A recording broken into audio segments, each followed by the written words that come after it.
안녕하세요. 남경혜입니다.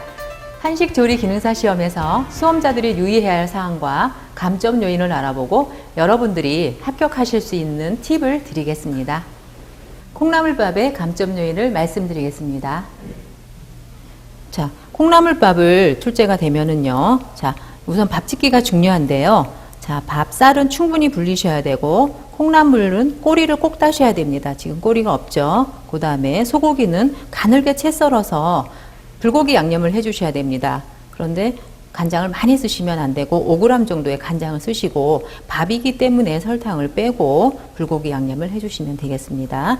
그리고 밥이 다 완성되면 골고루 잘 저어서 푸시는데 큰 이런 그 냉면 그릇을 준비하셔서 전체 밥이 이렇게 좀 조화롭게 너무 쏠리지 않게 이렇게 골고루 퍼주시고 콩나물과 소고기와 이렇게 전체적인 균형을 맞춰주시면 될 것 같아요. 제일 중요한 거는 밥짓기입니다. 그래서 쌀알이 충분히 호화가 되어야지만 됩니다.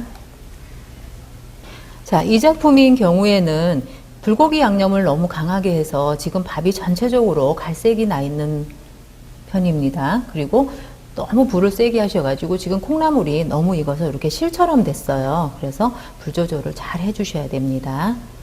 이렇게 담는 거는 이런 정도로 담아주시면 아주 잘 담겼습니다. 자, 이 작품은 소고기가 고명이 아닌데 이렇게 위에다 올려 놓으셨고 일단은 이 작품은 밥이 익지를 않았어요. 쌀이 덜 익어서 이 작품은 저희가 미완성 내지는 탈락의 원인이 됩니다. 이 작품은 지금 담는데 너무 성의 없이 담아져 있고 지금 이것도 쌀알이 익지를 않아서 지금 미완성이 되겠습니다. 그리고 콩나물과 고기와 요 쌀과 좀 조화를 이루어야 되는데 콩나물만 너무 위에 올라와 있어서 이런 것들은 좀 속으로 이렇게 좀 넣어주시고 조화롭게 그리고 가운데로 좀 이렇게 모아주는 정도로 이렇게 담아내시면 되겠습니다. 자, 이 작품은 일단 물이 너무 많아서 밥이 질어진 상태고요. 또 불고기 양념을 너무 강하게 하셔서 지금 밥이 전체적으로 간장색이 많이 났어요. 그래서 이 콩나물밥은 간장 양념을 따로 해서 비벼 먹는 음식이기 때문에 이 밥 자체에는 간을 그렇게 강하게 하지 않습니다. 그래서 불고기 양념을 살짝 해서 같이 이렇게 끓여 주셔야 됩니다. 이 작품도 지금 쌀알이 제대로 호화가 되지 않아서 덜 익은 상태입니다. 이렇게 되면 우리가 미완성으로 탈락의 원인이 됩니다. 그리고 다른 부분들은 좀 이렇게 조화롭게 담아진 것 같은데 제일 중요한 자, 반드시 익혀내야 된다고 했기 때문에 이 부분에서 탈락의 원인이 되겠습니다. 오늘은 홍합초의 감점 요인을 말씀드리겠습니다. 홍합이 그렇게 많은 숫자가 주어지지 않기 때문에 우리 홍합에 이제 손질을 잘 하셔야 되는데요. 지금 여기 있는 다 제거를 한 건데 수염이라던가 이런 거 제거하셔서 일단 조리시는데 간장 소스를 먼저 만드셔서 마늘과 생강을 넣으시고 한번 끓여주신 다음에 홍합을 넣으시면 되는데 너무 오래 졸여주시면 안 되고 이것처럼 홍합이 조금 모양이 살아있을 때 끝내주시고요. 홍합초기 때문에 홍합이 제일 많이 보이도록 이렇게 담아주시면 됩니다. 그리고 담으실 때 마늘과 생강과 이렇게 대파가 들어가는데 생강은 빼시고 마늘은 이렇게 같이 담아주셔도 되고요. 대파는 양쪽에 이렇게 2cm 통으로 마지막에 넣고 졸여서 이렇게 양쪽에 담아주시면 되겠습니다. 주재료가 가장 많이 보이도록 이렇게 오목하니 담아주시고 국물은 꼭 이렇게 밑에서 이렇게 기울였을 때 흘러내리도록 한 큰술 정도 같이 담아서 내시면 합격할 수 있겠습니다. 지금 일단 생강을 이렇게 같이 내셨고요. 그리고 주재료가 이렇게 보이지 않게 이런 부재료들을 위에다 이렇게 올려놔서 주재료가 이렇게 가려졌습니다. 그리고 이렇게 조림인데도 불구하고 국물이 보이지 않네요. 이런 것들은 감점 요인이 되고 이 생강은 꼭 빼고 제출을 하셔야 됩니다. 자, 이 작품은 지금 국물도 이렇게 조림장도 조금 남겨서 제출을 하셨고요. 자, 마늘과 이렇게 대파 이런 것들이 조화롭게 이렇게 올라가 있습니다. 그런데 담으실 때 이 홍합도 이렇게 안쪽으로 이렇게 해서 좀 속이 안 보이도록 이렇게 이런 것들은 뒤집어서 이렇게 통통한 면이 위로 보이도록 담아주시면 되겠습니다. 그 다음에 이 작품은 너무 오래 졸여서 홍합이 다 너무 작아진 상태예요. 그리고 색깔도 너무 진하고 이렇게 하시면은 우리 탈락의 요인이 되겠습니다. 그리고 조림장인데 너무 많이 졸여서 국물도 남아있지 않네요. 이런 것들은 탈락의 요인이 되겠습니다. 너무 오래 졸이셨습니다.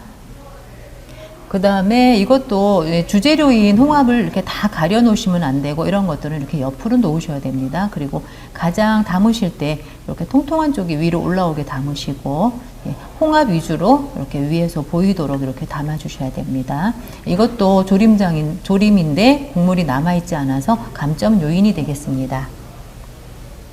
네, 이 작품은 홍합초인지 이게 생강초인지 잘 모르겠네요. 이렇게 생강이나 마늘, 부재료들이 다 위에 올라 있고 홍합은 다 밑에 가려져 있습니다. 그래서 이런 주재료가 이렇게 위에 올라오도록 이렇게 담아 주셔야 되고요. 그 다음에 이것도 조림인데 조림장이 하나도 남아있지 않아서 감점 요인이 되겠습니다. 오늘은 비빔밥의 감점 요인을 말씀드리겠습니다. 비빔밥의 잘된 작품부터 한번 살펴보겠습니다. 비빔밥에서는 밥 짓기가 가장 중요한데요. 우리가 지급된 쌀에 1.1배나 1.2배의 물을 부어서 우리가 센 불, 중불, 약불의 과정을 거쳐 충분히 호화를 시켜주면 되겠습니다. 그런 다음에 밥이 지어지면 그릇에다가 이렇게 고명을 올릴 수 있게 이렇게 오목하게 담아주시면 되겠습니다. 그리고 그 위에 고명을 올리실 때는 위에서 봤을 때 밥이 한 2cm 정도 보이도록 고명을 좀 안쪽으로 올려 담아 주시면 되고요. 고명의 길이는 주어진 사이즈가 5cm 곱하기 0.3입니다. 그래서 너무 곱게 채 썰지 않도록 주의해 주시고요. 고사리를 기준으로 해서 고사리의 기본 이렇게 사이즈가 있잖아요. 이런 사이즈를 기본으로 해서 나머지들도 고르게 이렇게 썰어 주시면 되고요. 이렇게 이 작품처럼 2번을 돌려 담는 경우도 있고요. 시간이 좀 부족하시면 1번 정도 돌려 담아도 상관없겠습니다. 그 다음에 청포묵은 다른 재료와는 달리 0.5cm로 썰으라고 되어 있습니다. 그래서 청포묵은 조금 두꺼워도 상관없겠고요. 전체적으로 고르게 이쪽 아래 라인을 맞춰주시면 작품이 굉장히 단정해 보입니다. 그 다음에 위에 올리는 약고추장은 이 부재료에 흘러내리지 않도록 우리가 볶을 때 물을 조금만 넣어서 볶아주시면 되겠습니다. 고추장의 상태를 보시고 물을 안 넣어도 상관이 없다면 그냥 볶으시고 너무 되직해서 볶아지지 않을 경우에만 물을 살짝 넣어서 농도 조절해 주시면 되겠습니다. 그 다음에 튀각은 바삭하게 튀긴 다음에 고추장 위에 소복하니 올려서 제출하시면 되겠습니다. 이 작품은 밥을 너무 이렇게 위에서 밥이 2cm가 보여야 되는데 밥을 너무 안쪽으로 이렇게 모아서 이렇게 솟아오르도록 그러면 고명 올리기가 굉장히 힘들겠죠. 밥을 너무 눌러 담았습니다. 그 다음에 고명들이 일정하지 않고 이렇게 흰색들이 2번 겹치는 경우 이런 경우들도 좀 지양해 주시면 좋겠고요. 그 다음에 위에서 이렇게 올렸을 때 고명들이 좀 가지런히 이렇게 올라가 있으면 좋겠습니다. 이것처럼 고기가 너무 굵다던가 일정하지 않다던가 이런 것들은 감점 요인이 되겠습니다.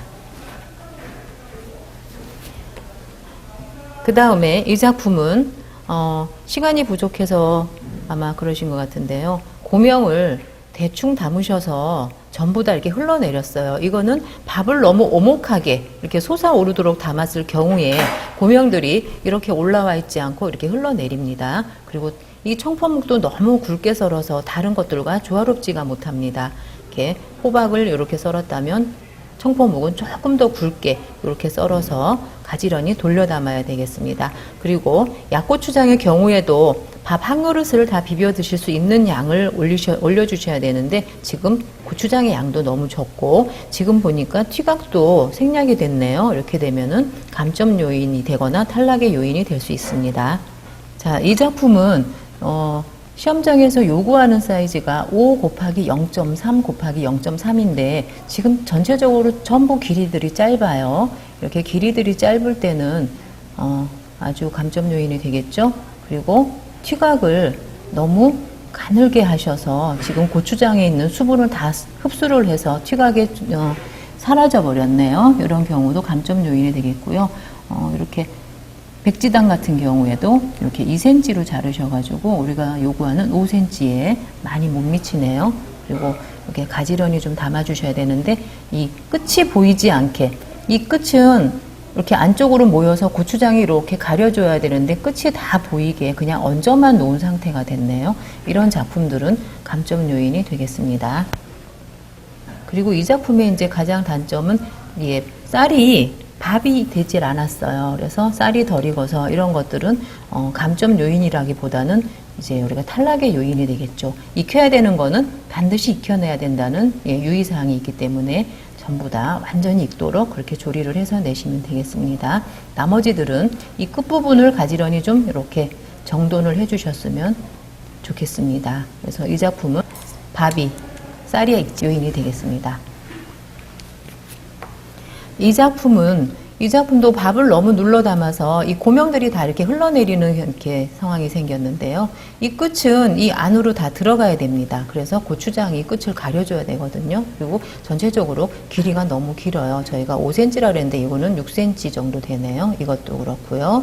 네, 그래서 막 밥을 이렇게 너무 이렇게 속게 담으니까 고명들이 다 흘러내리죠. 그리고 고추장의 농도도 맞지 않았고 이 위에 휘각이 빠졌기 때문에 이런 것들은 예, 탈락의 요인이 되겠습니다. 이런 감점 요인들을 주의하셔서 작품을 제출하시면 합격하실 수 있겠습니다. 감사합니다.